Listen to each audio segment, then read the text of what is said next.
আমি তৃষা, এক মৃত্যুঞ্জয়ী আত্মা। অনন্তকাল ধরে পথ চলছি শুধু আমার গত জন্মের সেই হারানো প্রেমকে খুঁজে পেতে। তাকে চেনার একটাই সূত্র, তার কপালে থাকবে একটা পূর্ণ হৃদয়ের চিহ্ন। ভাই চল ওঠ, আর কত খাবি? আমার কাছে আর টাকা নেই, এবার তোরা বিল দেবে। এই নিন আপনাদের বিলের টাকা। সব ঠিক আছে তো? দেখে নিন। এই তো পেয়েছি, এইটাই তো শুভম। কিন্তু ওর মাথায় অর্ধেক হার্ট কেন? মনে হয় সময়ের সাথে ওটা পূর্ণ হয়ে যাবে। প্লিজ আমাকে বাঁচান, আমি খুব বিপদের মধ্যে আছি। ওরা আমার পেছনে আসছে। কি হয়েছে আপনার? বন্ধুর বাড়ি থেকে ফিরছিলাম, কিছু গুন্ডা আমার পিছনে লেগেছে। ঠিক আছে, ভয় নেই, চলুন আমার সাথে।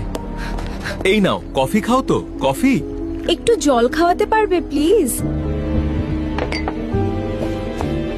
শুভম জল আনতে গেছে, এই সুযোগে সঞ্জীবনী মিশিয়ে দিই, তাহলে আমরা সারা জীবন একসাথে থাকতে পারবো। তা কোথায় থাকো তুমি? তোমার নামটা তো জানা হলো না। কি রে ভাই, এটা আবার কাকে ধরে নিয়ে এলি? তোর গার্লফ্রেন্ড নাকি? আরে না না, আপনি ভুল বুঝছেন।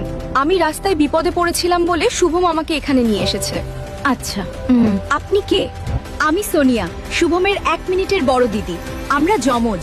আর এই যে আমাদের কপালে দেখছো, এই চিহ্নগুলো আমাদের জন্মগত। সর্বনাশ, সঞ্জীবনী তো একটা কাপেই মিশিয়েছি। দুজনকে একসাথে না খাওয়ালে শুভমের সব শেষ হয়ে যাবে। মাথাটা এমন ঘুরছে কেন?